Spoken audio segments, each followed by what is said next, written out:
Salam Indonesia. Anda menyaksikan berita terkini bersama saya, Agus Jagatraya. Pemirsa, kawasan Pantai Kuta akhirnya dibuka kembali untuk umum Rabu 8 September 2021.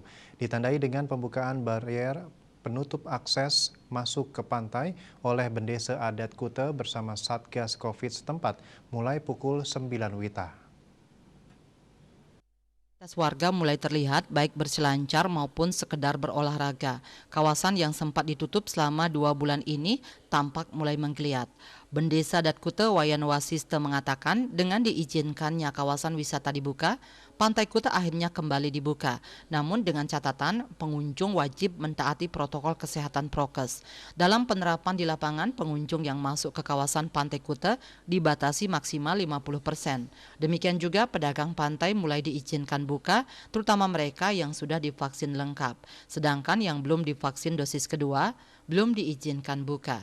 Mereka sudah diperbolehkan berjualan karena selama ini warga Kuta sudah lama menanti pembukaan kawasan pantai ini. Dengan resmi diizinkannya uji coba buka, pihaknya berharap tidak ada lagi buka tutup seperti sebelumnya. Dengan demikian diharapkan kondisi ekonomi bisa berangsur pulih dan pariwisata Bali juga bisa kembali bangkit. Pengawasan pantai nantinya akan diperketat. Pihaknya akan menurunkan petugas jaga baya bersama pecalang untuk membantu mengatur pengunjung termasuk juga pedagang agar tetap taat prokes. Yudi Karnaidi, Bali Post melaporkan. Pemirsa, untuk mencegah penyebaran COVID-19, ingat pesan Ibu dengan selalu terapkan 3M. Wajib memakai masker, wajib mencuci tangan, dan wajib menjaga jarak, serta wajib menghindari kerumunan.